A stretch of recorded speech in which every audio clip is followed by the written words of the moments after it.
Good day, everyone. Good day, everyone. And again, we have a special person here. You know, I don't know. It's a bit. This one's a bit spicy. So I don't know how dangerous he is. But his name is Albert Nurenberg. I've tried to pronounce that the best way I can. So if I've pronounced it wrong, Albert, please tell me off and tell me how to say correctly. But welcome. I would call that a perfect pronunciation. And I by the way, I should make sure that you like to be called Eli. Is it Eli? It is Eli. It is. Yes. I had a grandfather named Eli, so I already have closer to you. Great minds think alike. I like that. Already I'm liking Albert in a big way. All right, Albert. So what I'm going to do, I'm going to allow you to introduce yourself because you can do it far better than I. Yeah. Okay. Well. I should probably explain that, because of the nature of this podcast, that I think my story is a bit strange. I begin by being a terrible writer. I was incapable of handwriting, and I think that many of my teachers assumed that I was both stupid and a loser of some kind, for a couple of reasons. One is that I was bilingual at a young age. I could speak French and English, which is not that weird, but I was in a little bit of a racist environment where they thought, well, if you speak French, you can't speak English. And one of my first experiences was being put into remedial English in the boiler room of my high school with very, very troubled people. But what that did is it actually changed my life. I would later go on to become the editor-in-chief of my university newspaper. I became a reporter. I became the youngest city columnist in North America at a particular time. I was a daily columnist for a newspaper.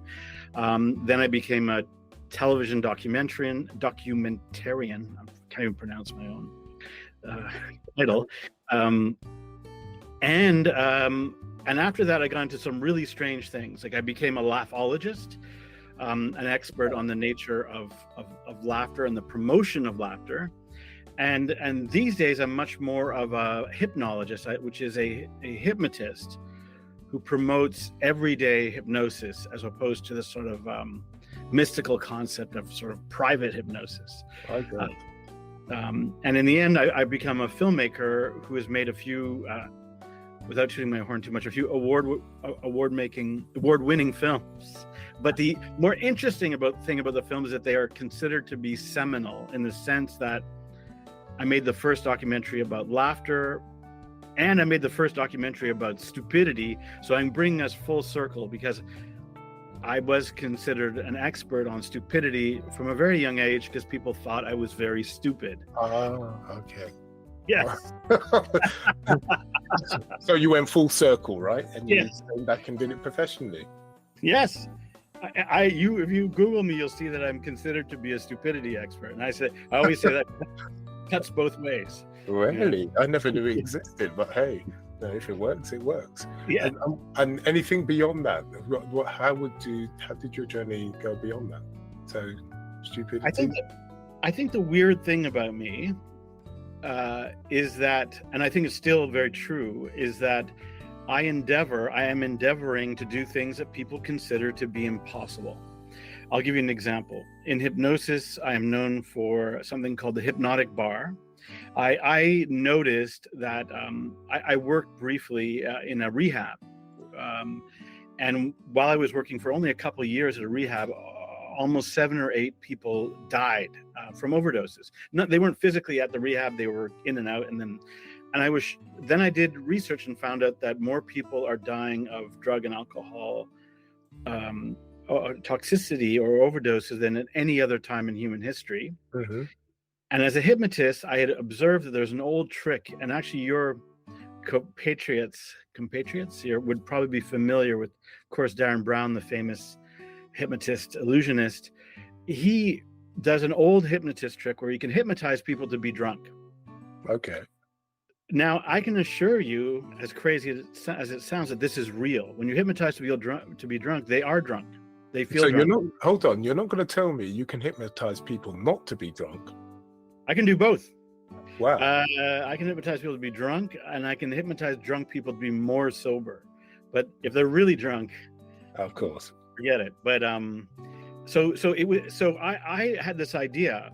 Why not create a bar? So this is an example of something impossible. Why not create a bar where instead of feeding people toxic alcohol, which is, on par with paint thinner, so it's like a solvent. Yeah, true. Yeah. You hypnotize them to be drunk. They have this episode of great fun, laughing, all the things that drunk people do. And then you wake them up from the state and they are entirely sober and they can drive home. Hold on. Let's rewind. Yeah, When you say bar, are you talking about like a bar as in you go in like a drinking bar? Right. Right. And you're saying instead of having a normal bar with alcohol, they go in, they're hypnotized to be drunk so they don't get the effects permanently from... Wow. And you came up with this idea? I came up with this. I mean, I'm not the first hypnotist to figure out that you can hypnotize people to be drunk. It's an old trick. I have found 19th century posters of people doing this, demonstrating that you can get people drunk. They're funny, very funny posters. And then, like I said, Darren Brown has done some dramatic, famous illustrations. He takes a university student and makes him drunk for hours, and the fellow is entirely sober.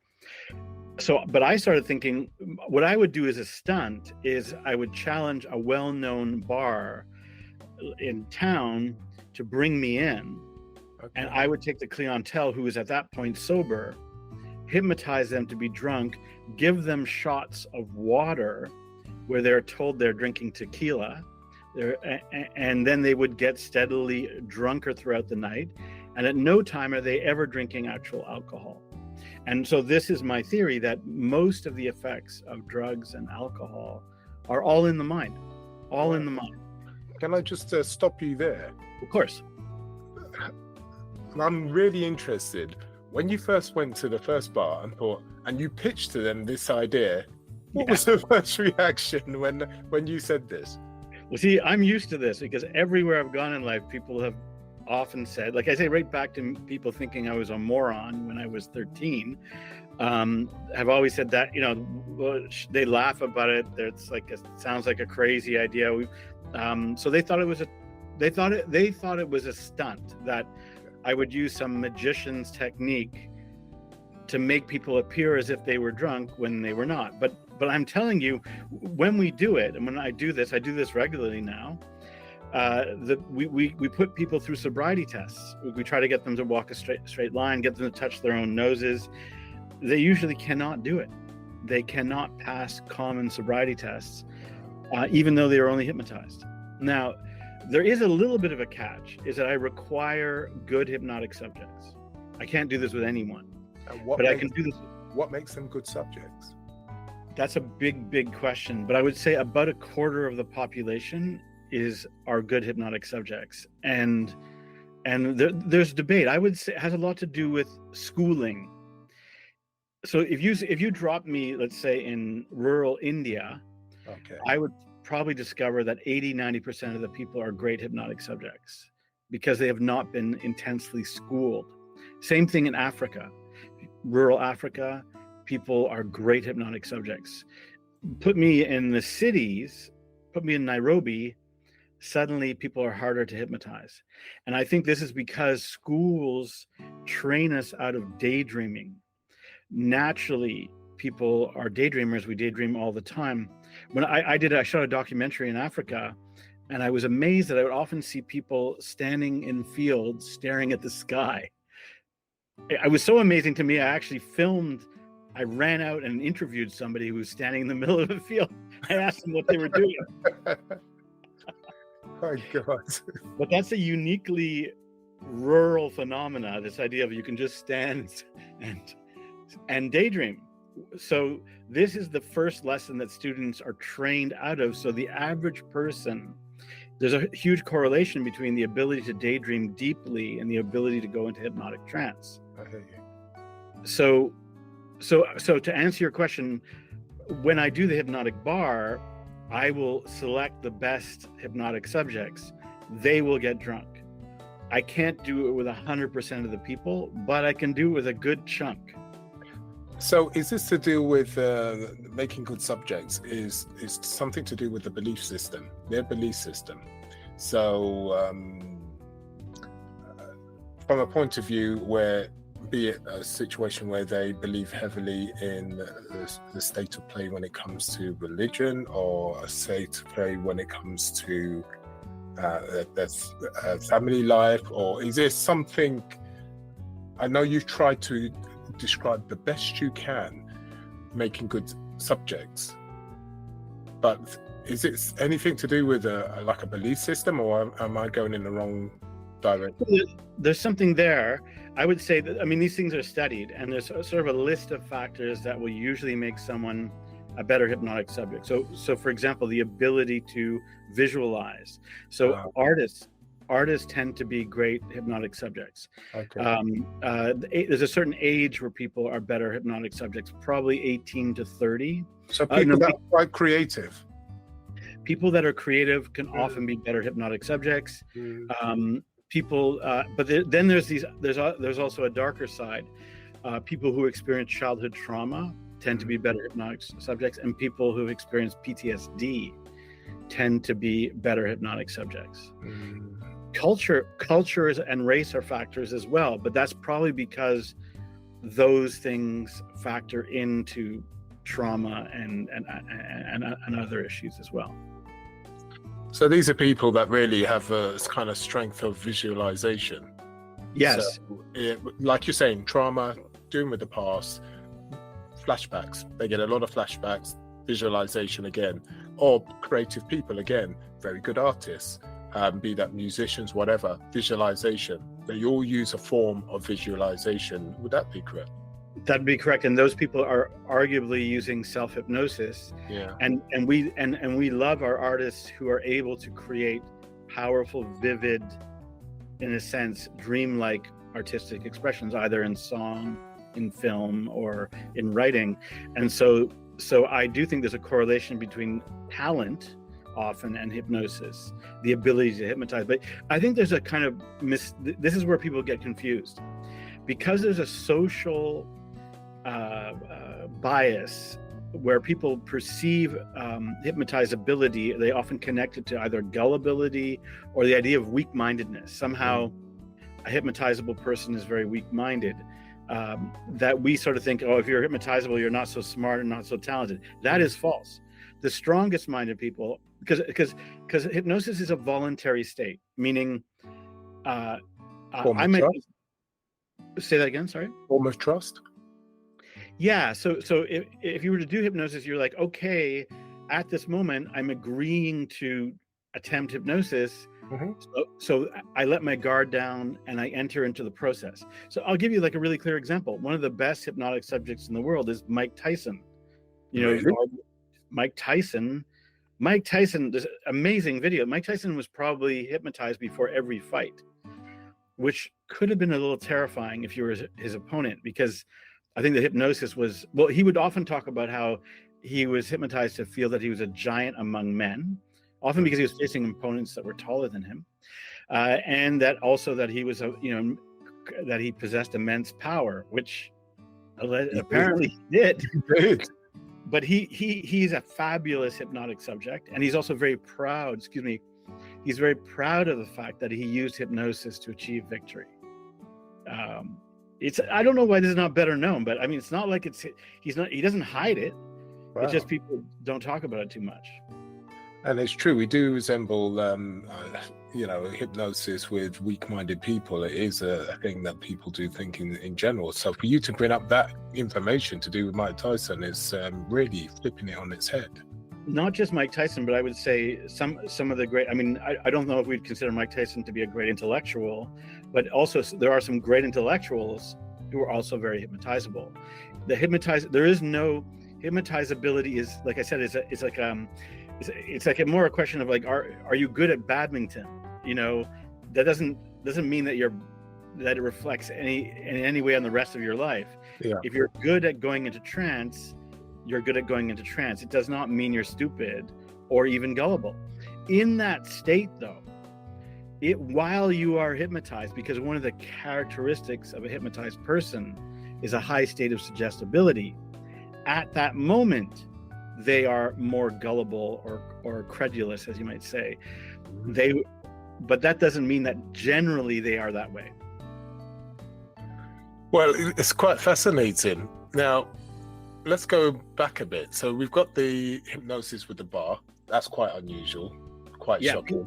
And like I said, people think it's impossible. People think that the guy that you're interviewing right now is just making stuff out. It can't be possible. Why would I spend, I don't know what the price of alcohol is right now in London. Why would I spend £8 on a beer if I could just get it for free? Oh yeah, totally right. So we've dealt with that. Now, starting to know your character, I know you've done other weird and wonderful projects. So you've done the bar.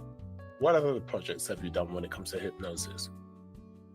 The other thing is like a really crazy film I'm working on right now, and it's hard, a little hard to explain, but also perceived as impossible. Okay. So in a particular form of hypnotic trance, a very specific hypnotic trance, it is possible to, this sounds kind of strange, but it is possible to bring people, to anyone who is in that trance, to a very powerful orgasm. And very quickly. So let me give you an example. The reason why it's impossible is there's a lot of research, particularly around female orgasm, which says you simply cannot bring women, even with the best forms of stimulation, to orgasm in less than 13 minutes and 45 seconds. I did the research for this film. And I have demonstrated, you can look it up, that you can bring women who are hypnotized, and men, by the way, or any gender, to orgasm in less than 1 minute. Really? Yes. Well, consistently. Consistently. If they are capable of the right trance, consistently, and even less than a minute, actually, would be the correct answer. And so this, I believe that hypnosis, or what you might call hypnotic sexuality, can break all the rules of sexuality. We sort of believe that there's a bunch of things that you just can't change, and I think you can. There's other examples with flexibility. You can hypnotize a woman to have an orgasm as a man, and vice versa. There's a bunch of crazy things. So I'm actually making a documentary right now called "Make Orgasms, Not War," where I'm following a woman who's trying to have every possible orgasm in the world. She's had 1 minute orgasm, a mangasm, orgasm as a man.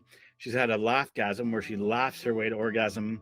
Wow. She's had multiple orgasms in a short period of time, like 30 in about 10 minutes. But it's partly to demonstrate the flexible state of hypnotic sexuality. I think that's her passion. So I'm making a documentary about her. But again, when I tell people about this, and I think people listening to the show will go, that doesn't sound possible, or this guy is a bullshitter.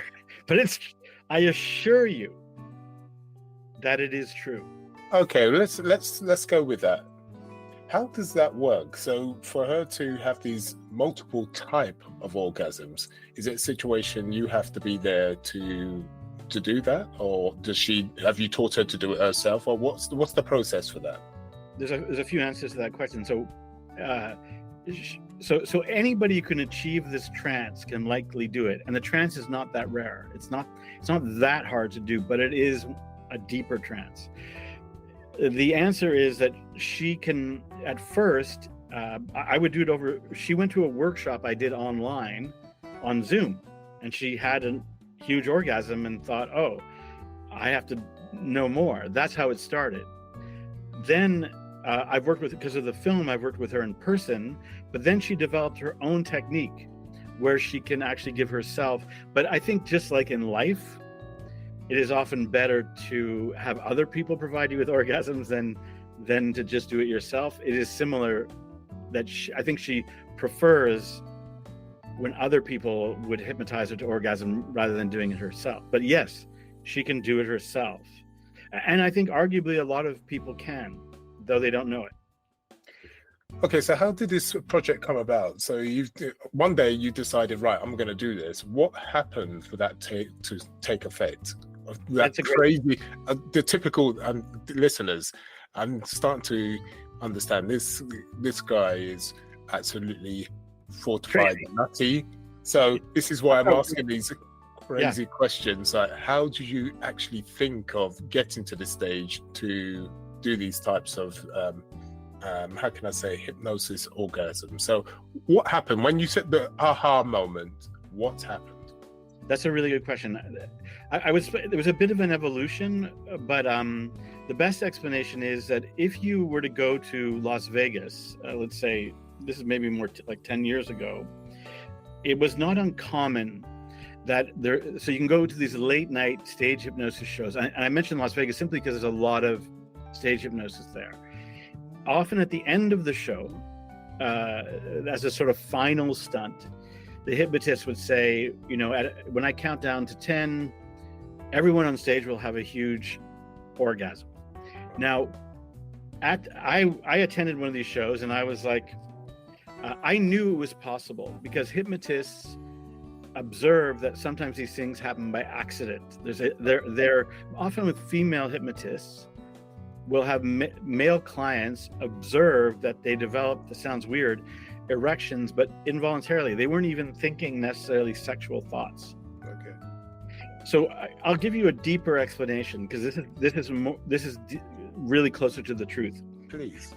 So I did a TEDx on hypnosis, which is actually another impossible thing. It is the most watched TEDx in all history on hypnosis. It has right now at 12 million views. It's called "Is Hypnosis Fake?" Now, people often say to me, why is it the most watched TEDx in hypnosis? And I say, well, it is my charisma. It's not my charisma. Joking. It is because I am the first person in a public way to describe a working model of really how hypnosis works, which links dreaming and hypnosis. Wow. There is some science to show that dreaming behavior connects to deep trance behavior. Now, this will bring us back to sexuality in a second. So, a theory about how, if you think about sexual acts, like how do humans, or any animal for that matter, how do they know what to do in sex? Like how does a monkey know what to do? Yeah. How does a dog know what to do? They actually have had unconscious dreams that sort of lead the way.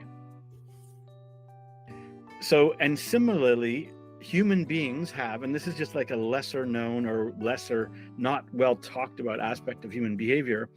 Most boys, but it's just more well known in boys, but girls as well, have a phenomena called wet dreams, where when they're usually adolescents, they have dreams that are sexual in nature. Yeah. But what is likely is those dreams are programming you to kind of roughly know how to have sex, because the survival of the species depends on it. If you did sex wrong, you won't procreate and the species will die. Yeah. So, because hypnotic trance imitates dreaming, it can imitate wet dreaming. That makes sense. There you go. And when you understand that, everything unrolls. So if you can, now I wouldn't say that hypnotic orgasms are like wet dreams, but they are the same principle. Yeah. That you're in the dream state where more things are possible. And in dreams, you can do weird things, like you can fly and you can meet famous people. So similarly, in hypnotic states, you can actually fly. And I do this with some clients where I give them flying orgasms where they fly. Wow. Which they really like. My God.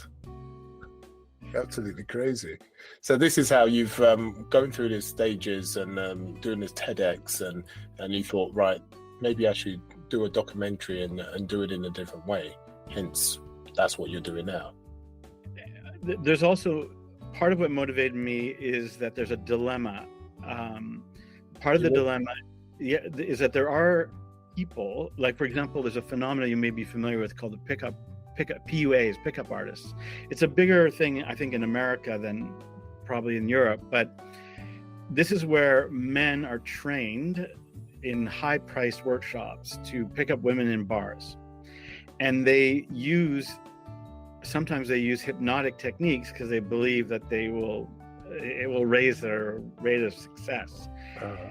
These people are sometimes trained in hypnotic sexuality techniques without an ethical code.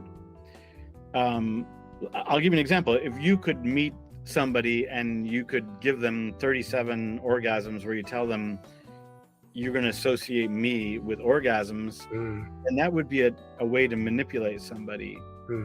And that's exactly what some people do. So hypnotists were aware of this ethical dilemma, that there's sort of bad things going on. So I knew about that story. And then I started to recognize that what we're actually looking at, and why this seems so far-fetched and unbelievable, is that I think we are looking at actually the sexual programming codes for human beings. Meaning, like, we think, so let me explain what I mean. Most people do not know how they arrive at their sexuality. Some people do because they were interfered with, but most people just know, like, I like this, I like that. This turns me on.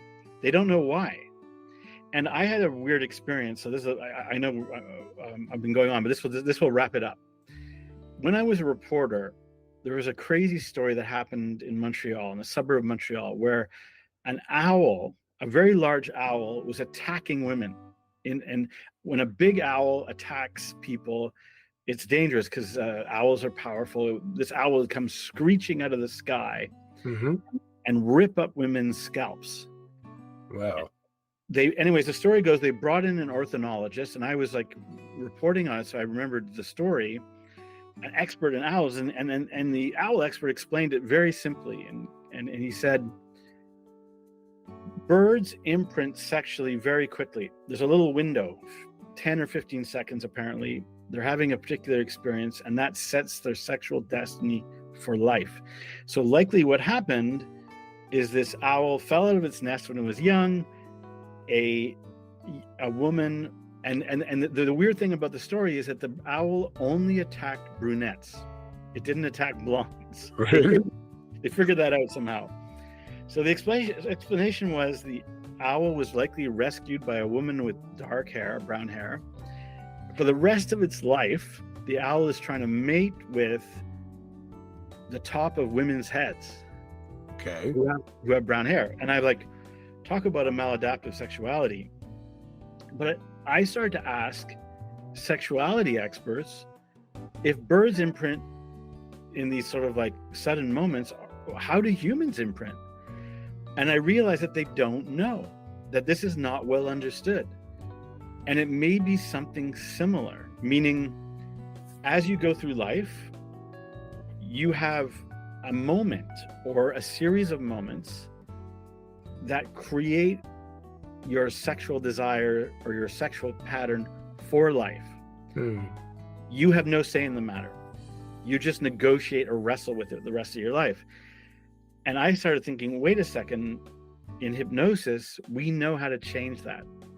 I work with something called the shamegasm. And actually, this will be of immediate relevance to your viewers because, what's the big show that's sweeping Netflix right now? Baby Reindeer.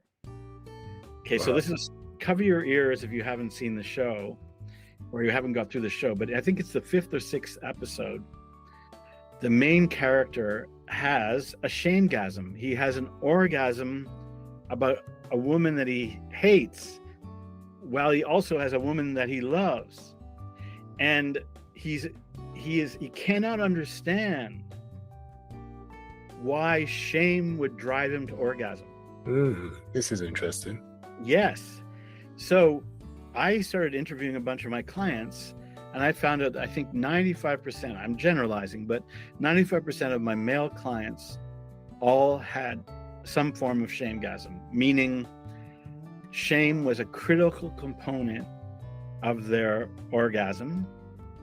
And they just thought, well, that's the way I am. That's just the way I grew up. And it can't be changed, but it can. You know what? Fascinating as it is, there's so much to this hypnotism that I just never knew. What I want to find out is how you got to this stage of being so inquisitive when it comes to really delving in.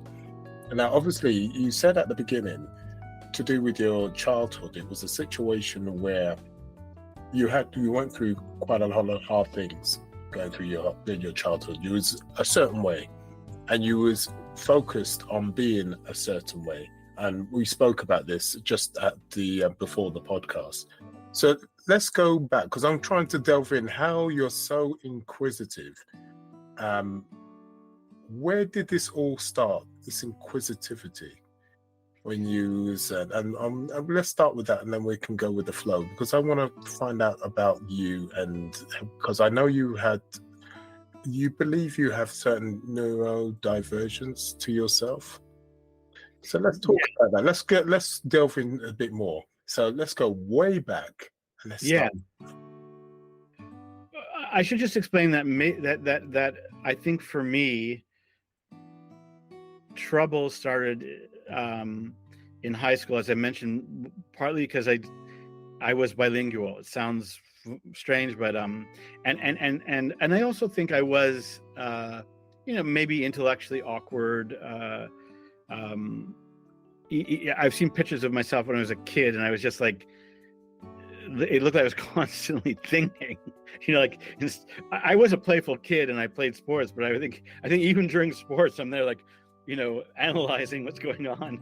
I was a very, I was overthinking a lot as a kid. But I think the critical experience for me was this teacher, like I said, who I think was a bit racist, in the sense he was racist against French people. Okay. He thought that because I could speak French, I could not speak English, put me in remedial English, which was sort of like being put in a prison. It was like it wasn't a classroom. It was like I said, it was in the furnace room of the building. Wow. And with like maybe two other kids who were obviously, in a sense, I would say more challenged. Mm-hmm. And I think at that moment, I think it was very demoralizing. I was very demoralized because I thought I could speak English fine. And I became aware, it showed me that there was a reality going on which did not have expression, as the best way if I could explain it.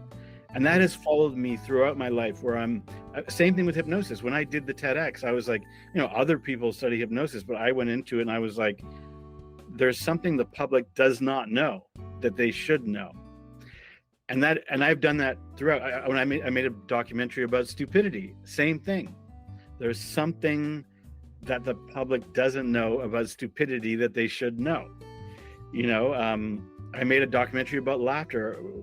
I make films. The documentaries I make are considered to be obvious subjects, hiding in plain sight. That's the common denominator. Laughter, we see it everywhere. Stupidity, we see it everywhere. But nobody had made films about these things, like, shockingly. So, sorry. Then what happens is I enter into this contradictory period where I go into one school and they put me back a grade because they think I'm a moron. Mm-hmm. And then I go to the next school and they actually put me back into the normal grade. And then the teachers go, your kid is not a moron, kid's actually intelligent, and they put me ahead a grade.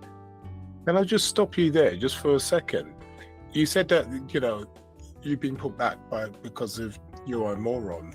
What was it that made them think, from their point of view, you was a moron? What was it that you were doing from their point of view that made them feel, or made you feel, so-called like a moron, which you wasn't? I think I was intensely shy, and I couldn't, if a teacher would ask me to speak, I would be awkward and would not express myself well. I just didn't have tools for expression. So I think that's that led to it. But I think having this negative experience with this teacher, I had one teacher just seemed to have it in for me for no reason. That, I think, bruised my confidence. And then I just played the part of like the dumb kid. And then until other people discovered I wasn't that dumb. And what age are we talking about? When did this all happen? Is it as far as you can remember, or did this start to hit your confidence at a specific age?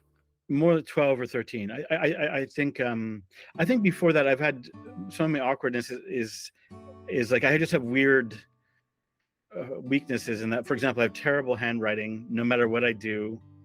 If I had been forced in university or anywhere else to write essays by hand, I would have failed miserably. I just was incapable of it, and luckily computers came along, and so that saved me. But I could not write by hand to save my life, literally. And it wasn't a situation that it wasn't because you wasn't trying. It was just a situation you had this problem with just writing. And was it a situation where you tried and you got the help, but you still had this ongoing issue when it came to that? I think in some ways it was a stress issue. I think that I was stressed into feeling, and I was in hypnosis. We see this phenomena where people will adopt a role that society kind of creates for them. So I think disappointed teachers or frustrated teachers made me feel, and that I just was a bad writer and a bad student in some cases, and that became bad handwriting. I think somebody said to me, "It's because you're rushing." It was a friend who said this to me, and I found that was true. As soon as I really slowed down, I could kind of write. So I think it was a stress condition. And yeah, so I think that genuinely, but all these experiences, and also I had trauma when I was 14, I should explain too. What I think these things did for me is they kind of put me in a different world, like in a sense, a perceptual different world. I think when some people go to school or university, they are in that room, they are linearly present. And I was aware that there were other realities, as strange as that sounds. Okay. And that's... Just explain a bit more on that. Realities. What do you mean by other realities? I think now, as a hypnotist, I would understand that, like, you and I are having a conscious conversation, but there also may be unconscious aspects to it as well. So that would be like another reality. The other aspect would just simply be, simply a kid recognizing that although the teacher perceives me as stupid, I may also be intelligent, But so that was, and that my reality might have value, though at that time, because you're so overwhelmed, I don't think I even got there. I didn't quite get to the point where I was like, even though the teacher thinks I'm stupid, I might be smart. And you say sometimes you were overwhelmed. Overwhelmed in what way? That I would say stress. I was for me, school was generally a terrifying experience. I don't think I think other people had it much worse, had much worse. Mm-hmm. I just think I just was aware that it was, I was just afraid of my teachers, afraid of school. It was a nerve-wracking experience, and I think that contributed to me not performance. I don't think that, some people have sort of said to me at different times, I think I might be a little bit on what they say on the spectrum, but I'm not so sure. I think everyone's on the spectrum, so I think what I learned I'm very flexible, because I actually spent years as an actor, and I think I can kind of play any part. If you want me to be really linear and school-like, I can do that. If you want me to be in the world of imagination, I can do that too. So I think I'm a chameleon of sorts. And was that taken? And so when you took on this acting role, was it a situation where it just helped you because you, in a way, you was isolated when you was growing up, and also you were seen as the moron, and you were seen as this, and you were seen as that. Why did you take on the acting role? Was it a situation so you can actually fulfill certain roles within your life, for instance? That is correct, but I don't think I thought of it that way. I think it just happened coincidentally. I think I was lucky enough to live in a city where I just don't want to take up too much time, but I joined a workshop that was led by Keith Johnstone, who's actually the father of modern improv. He's actually originally from London, and he moved to Canada. That's how I met him. But in Canada, people didn't realize at the time how great he was, and I happened to go to his workshops regularly. Was trained in improv. That's how I learned acting.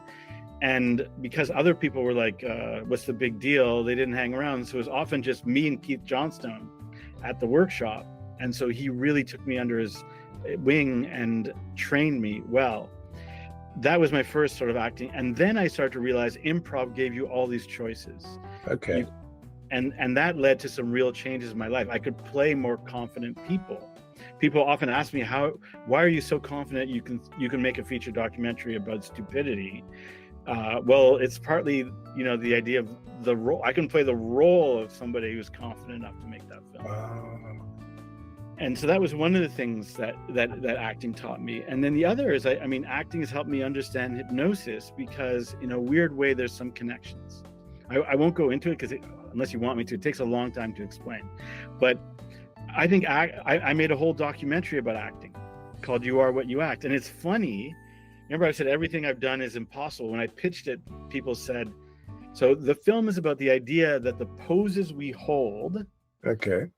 So I'll give you an example. If you hold this pose, which is up, you tend to see the world in a more optimistic way, what you see in front of you, just when you're holding the pose. Okay. When you hold this pose, thumbs down, you are the reverse. You're more negative towards what's in front of you. This phenomena is called embodied cognition. The body causes the brain to distort the way it thinks. Wow. So I wanted to make a film about this, such a great subject, because I'm like, everybody, this is back when before power posing was known. I was like, what a great subject for a film. I go to the network and I say, I want to make a film so that every human gesture, I'll give you an example. Looking up makes you more optimistic. Looking down makes you more depressed. Putting your shoulders back makes you more confident. Looking into the distance improves executive function. Wow. I was like, whoa, this is a great subject for a film. And of course, the network said, no, that's stupid. When I made Stupidity, the network said, that's a stupid idea. They said, until I made the film, and it was like a ratings blockbuster, as documentaries go.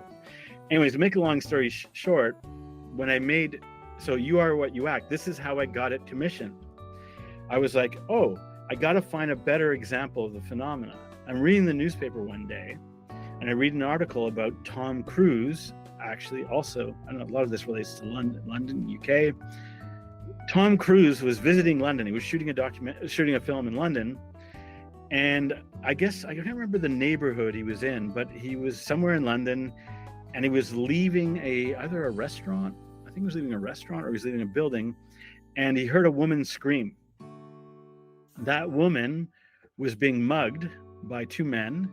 She stepped out of her car. She had a lot of jewelry, and two men attacked her. Okay. Tom Cruise was actually with his bodyguards, but he heard her scream, and he was very good at running.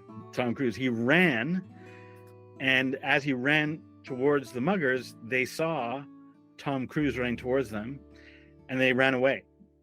Wow. And they didn't succeed in mugging her. And so I looked it up, and I found Tom Cruise has not done this but once, but actually 6 times. Really? Where people, not saving people from muggers, but a woman was in a hit and run accident in Los Angeles. She's lying in the road. Everybody's staring at her. Nobody knows what to do. A car pulls out. Tom Cruise jumps out and goes to her. A boat was burning and sinking somewhere. I can't remember where exactly another boat pulls up. It's Tom Cruise. And I don't think Tom Cruise is a nice person, but he is, in real life, has rescued people. But he's not the only one. Kate Winslet carried Richard Branson's mother or grandmother. I can't remember. I think mother. She carried Richard Branson's mother out of a burning building. You know, Richard Branson has a mansion on his own island, Necker Island. Anyways, that mansion was hit by lightning, started to burn down. Kate Winslet was staying there. The whole house is burning down. The Richard Branson's mother's elderly. She can't get out. Kate Winslet picked her up, carried her out of the building. My God. The common denominator I found in this pattern, so Kate Winslet's done this, Harrison Ford has done it, Diesel has done it, and the common denominator is they're generally actors that do their own stunts, or they're these sort of physical style actors. And the idea was, because they embody heroism, when they are faced with a dangerous situation, they are more inclined to act. And I have found this to be true. And that the film I made, You Are What You Act, is all about that. And so I went back to the network and I said, instead of saying I could make a film about embodied cognition, a new field of emerging science, I said, what if I made a film and I got you Tom Cruise, Harrison Ford, and Kate Winslet? What do you think of that? Wow. And suddenly they were interested, and then they gave me the money. And so I was even like playing the part of somebody who had a great idea for a film. You know, it was all acting. That's amazing. So let's just look back at that then. So it was a situation you went through certain issues going through as a kid, and you struggled with many things. That led on to you actually, and you didn't know at the time, but take acting so you can fulfill how you wanted to fulfill as a person, as a human being in certain situations, basically. It made me more flexible. It made me, for example, if I go into a pitch meeting with network executives, I know I have a better chance if I'm more confident and clear. And acting helped me that way. Yes.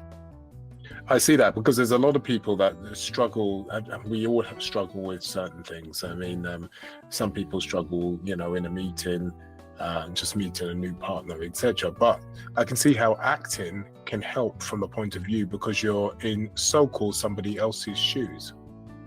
That's right. And I think the other interesting thing about acting is that when I made the film, I studied this, is that people are actually phobic around acting. So people have an irrational fear of drama.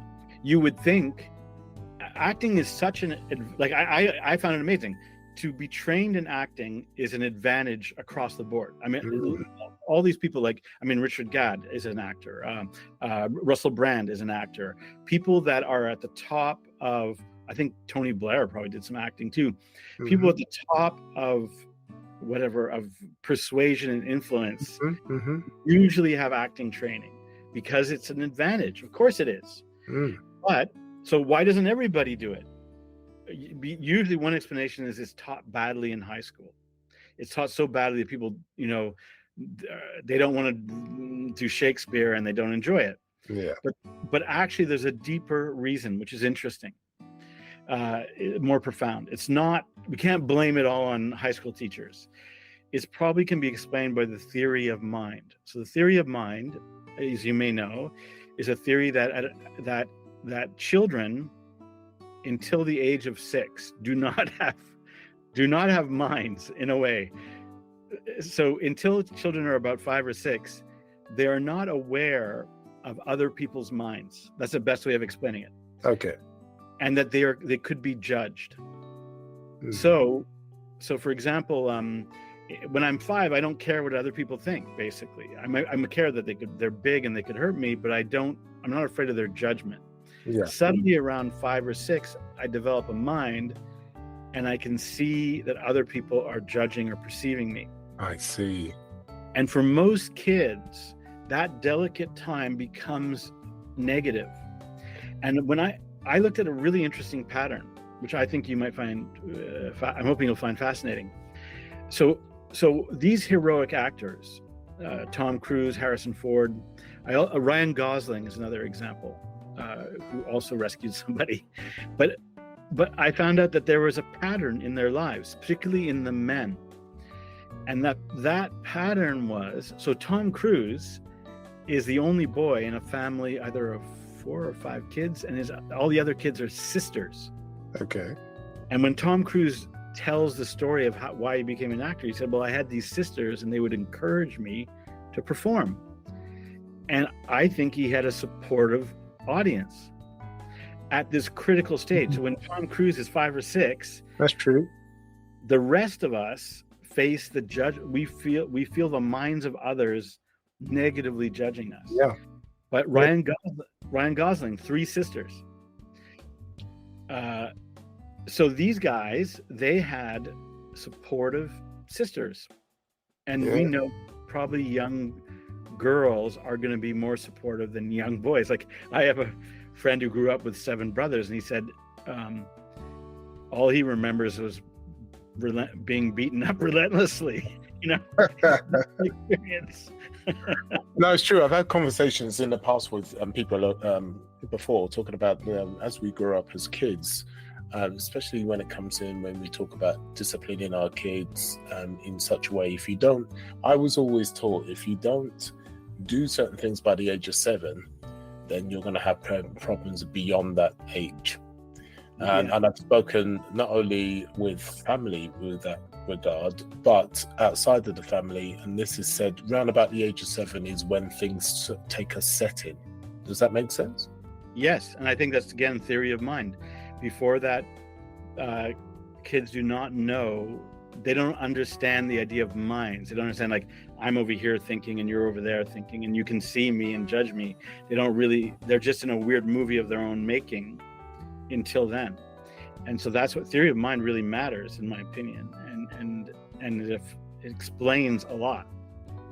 Wow, that's amazing. I mean, you've gone through so much and this is where I wanted to get how you think, because the thing is that you have the guts to go through and ask a bar owner, how about doing this and how about doing that, something that nobody would have the guts to do it, and as well as many other things. I thought, okay, let's find out how we can do that. And obviously, because you was an actor, you're able to take on different personas, right? And hey, it doesn't matter if someone laughs at you, because they're not laughing at you, they're laughing at the role you're playing. Whatever you're playing. And yes, that is a work of genius, and I can see how that works. So instead of people trying to be them and try to attack a certain situation over and over again and failing, it can simply be done from a point of view. You step out of your own body, put someone else within your body. It doesn't matter what happens to them. It doesn't matter if anybody laughs at them, because obviously it's a role, right? And I can see how that works. And you know what this brings us back to is that I made this documentary Laughology, which was the first feature documentary about laughter. And you'd ask yourself, why is laughter such a big deal? Because before we could laugh, we could only be one thing. We are the animal we are. But what happened when mammals started to laugh, and humans in particular, it gave us the ability to play. And when we play, we can play at, so for example, dogs or humans play at aggressive or submissive roles. I can act like the big dog, I can act like the small dog. And there's obviously an evolutionary advantage. Like, you can see this apparently with big cats. So for example, like a jaguar will generally defeat a crocodile, or caiman, I think is what they often go after, even though the caiman's a pretty ferocious animal, because the jaguar has evolved to be very playful, to look at the angles, to try to figure things out. And the crocodile just does fixed action patterns. It just does, like, it bites things, and so this ability to play, one of the things I'm known for is I say that laughter is the greatest revolution that ever happened on this planet. And the reason it is because, not because laughter is fun, which it is, it's because it opened the doors to play. Laughter is a play signal. Specifically in mammals, it's about showing that you're playing, not fighting. And as soon as you can show that, the possibilities become big. And take it a step further, and you can also have this idea of the multiplicity of roles. And I also think this is a beautiful thing in life. Like, I think in a marriage, for example, you hear people describe their partner in loving ways. They will describe a multiplicity of roles. He's a good father. He's a tender lover. He's a friend. He supports.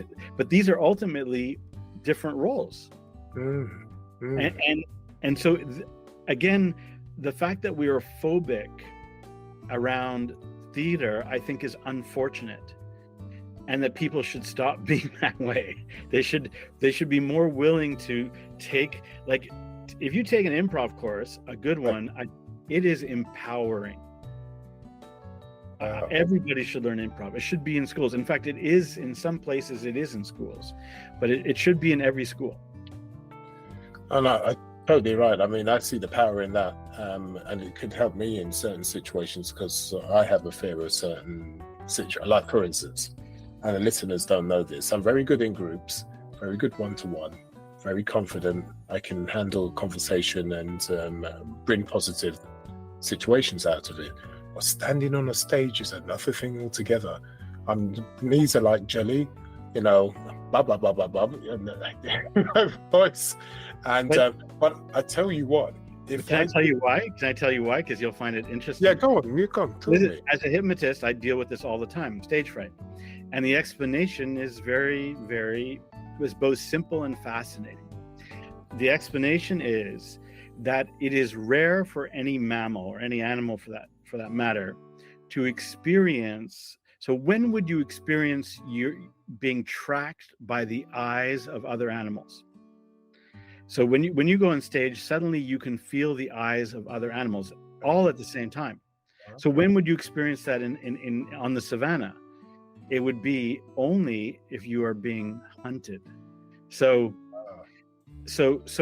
you were experiencing a kind of psychological overload where, so you go on stage and you can feel eyes fixing on you, but maybe now it's 100 sets of eyes fixing on you. And that is psychological overwhelm until you basically go straight through it, until you experience, like, I did that and I did not die, and now I'm going to be okay. And even good public speakers will report that they still find going up on stage nerve-wracking. No, totally right. I've spoken to a lot of good speakers, and I know quite a few, and they all say the same thing, is that they still have their days. They're still, their stomachs in knots, etc., and going up there. But hold on a minute. But when you go up there, you're so confident. You're very, your arms are going and you're walking and pacing and no, Eli, I'm still. So I get that. I understand that. I don't believe them, but I do get that. And I think it's the last frontier for me that I've got to deal with. I've been working on myself just like everybody else in life, with certain things. So I find it very interesting when it comes to taking yourself out, when it comes to acting and playing these different roles. I think there's power in that, to get you to another stage in your life that you've always suffered from. And I totally agree with you. By doing an acting course or something similar, it could help your life. You don't even have to take it because you want to be an actor. You take it because you want to reenact your life. Precisely. That's exactly it. And I would even add one more thing, that by definition, when you take a step back from your life, let's say, and just decide I'm going to take an acting course, what you're actually doing is playing with your life, because everything else is like literally like making money or whatever. And that it is empowering to play, because what play does, I was always amazed. There's an amazing viral video. So this just reminds me of it, there's a terrible scene where a monkey goes to a watering hole somewhere in Africa, and the monkey goes to drink water, and suddenly a crocodile comes out of the water and grabs onto the monkey's head. And the monkey is strong enough that it sort of engages in a tug of war. The crocodile is going to drag it into the water, and you feel like it's game over for monkey, right? Because it looks really bad. The crocodile's not going to let go. It can't be worse. And the other monkeys don't do anything. They just watch because they don't know what to do. Anyways, what you see what the monkey does is at first it tries to pull back, but crocodile's bigger. Then it does this amazing thing. It basically tries every angle. It goes here, there, there, there. And finally, it does this really bewildering thing, which is it moves to almost on top of the crocodile. So it goes right over on top of the crocodile, and that is the weak spot of the jaw. And suddenly its head pops out, and it runs away. And to most people, this is just a video of a monkey surviving a crocodile attack. But to me, I'm like, that's the power of play. Mammals have come to dominate the planet because of that. Because we can look at things from multiple angles. We can try different things and play different roles. And the reptiles of the world are just doing the thing they always did. I get that, but that's all the positives. Can you simply get lost in those roles and then lose yourself? Yeah, it's funny. One of the things I debate with people is that there's a lot of emphasis right in these days on authenticity, and I agree. One should be, we know what we would consider like an authentic statement versus an inauthentic one, but I also find that is a confusing and even oppressive concept. Like, so for example, there's a big thing in personal transformation that you should find your authentic self, and I'm like, what does that mean? What is your authentic self? It's as if there's one version of you that is your authentic you, and the other ones are all fake. I don't think that's true. I think that personality is transient and flexible. We adapt and change all the time. That said, there are more authentic states, and often in relation to things, meaning you might say, Albert, I feel like you're being evasive here. You're not being authentic. And because you know me, and I would be like, yeah, you're right. Or I would be like, no, this is true. This is what I really feel. And so in that moment, that is my authentic self, and that as authentic as I can be. Truth is a malleable thing. Is it hard getting that balance correct? Quite right. My angle is that like a lot of things, going back to, I think you've pointed out that some of our difficult or oppressive childhood experiences can sometimes later become superpowers. That's a cliche, but I think it's true. And I think my superpower is the awareness that there's a lack of language or understanding about things that we should understand. So for example, when I was a newspaper columnist, that's what I did. I would define things that had not yet been defined. And an example of this is this authenticity debate. I'm like, this idea that you find one authentic self, and that's you. Although that idea in general is useful, that idea is maladaptive and oppressive. People have many authentic selves. It's not a fixed target. So my job is to sort of to challenge that idea, and also to tell people it's okay to play roles. There are many parts of life where people want us to play roles, and it's okay. We don't have to be down on people for being, like one of the biggest insults you can give someone is to say they're a poser. Well, we're all posers. We're power posers.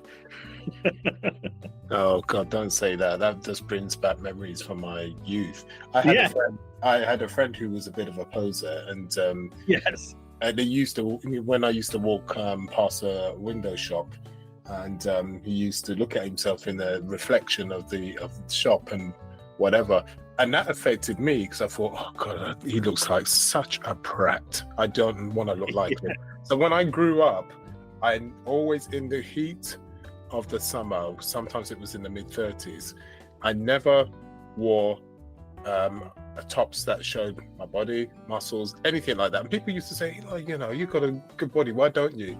And it always went back to that poser thing. So That's an interesting point. Yeah.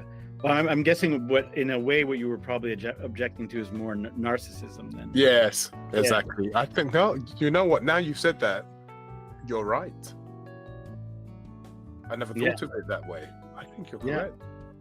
Well, it's become fashionable now to challenge, I mean, rightly, that narcissism is not, particularly malignant narcissism. I mean, we've got, you know, it's going to be a big deal this year. The guy who's running to be the president of the United States is most likely a malignant narcissist. Mm-hmm. Malignant narcissists are dangerous people. And what really is special about malignant narcissists is they often create an environment where they excel and those around them are damaged and fail, which is like the last thing you need in a great leader. It's the worst thing. No, you're totally right. Do you know what? This is a really interesting conversation, you know, especially you've really helped me from the point of view being able to, you can make roles in your life and it doesn't have to take over you. So there is a balance. And that's a great way to actually deal with the difficult things that you're challenged with in life. And I'm going to look a bit more into that to see how that can challenge me when I'm going up potentially to do speaking, which is something I've got to challenge because I'm told I'm a good speaker. I'm told I'm very good at, you know, engaging with other people, and it's a waste, right? So you've put me in that position now to think in a completely different way, in a more creative way. And I don't want to think too creatively, but otherwise you'll be hypnotizing me. So I'm going to be careful how creative I am. I just to add to your point, I do a demonstration where for example, with public speaking, I demonstrate that you should power pose before or as you hit the stage. Really? Meaning what you do is your shoulders should be out, you should take up space, and you should be expansive. Now, it doesn't mean you should be arrogant. You don't walk around like I'm the king of the world.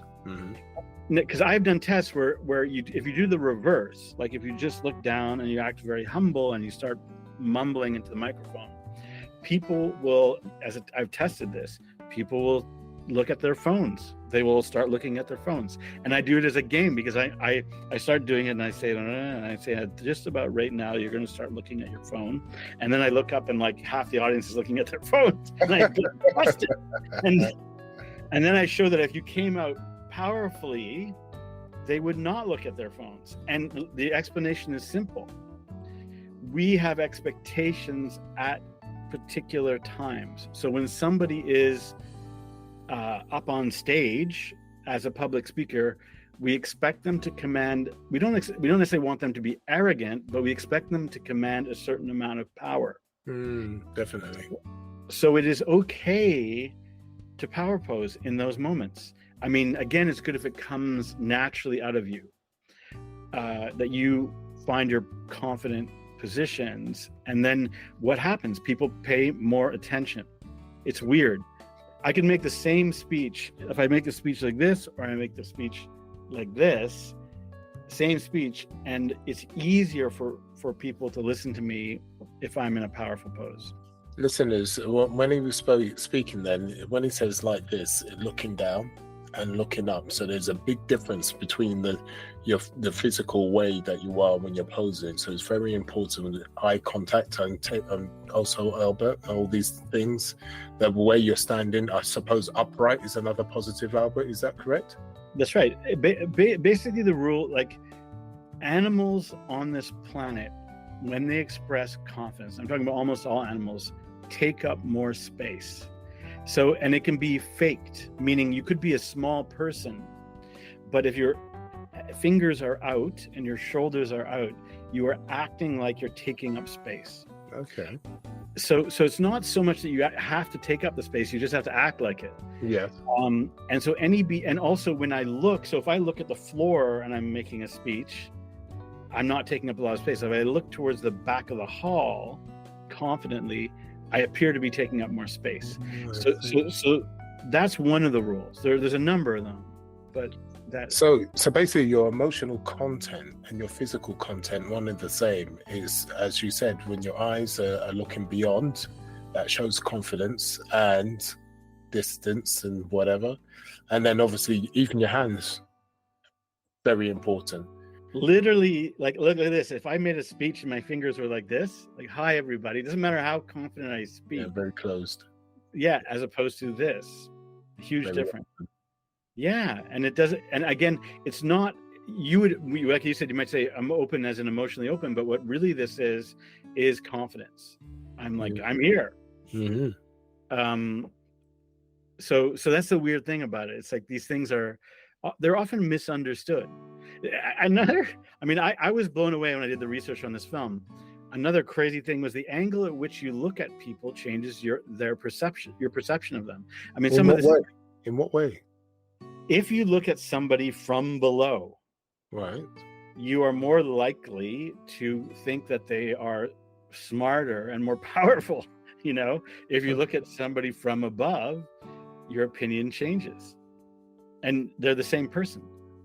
Some of these things are obvious. You could probably figure out why that is, but still, this is interesting. Very interesting conversation, don't you think, listeners? No two ways about that.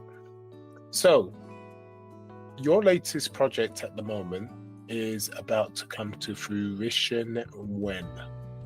So I'm finishing a documentary called Make Orgasms Not War, this crazy film about the idea that we can actually figure out sexual programming. It's not something that we're just stuck with for the better.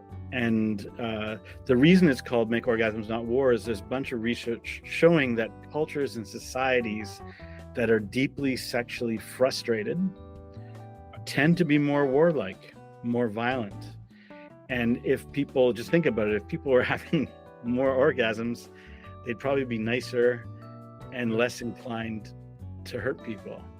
So that's why it's an anti-war film. So it's in process right now. And will it be finished this year, next year? We're trying to have it done by late fall. There's still lots of science is complicated, or interviews. Okay, so how would that be released?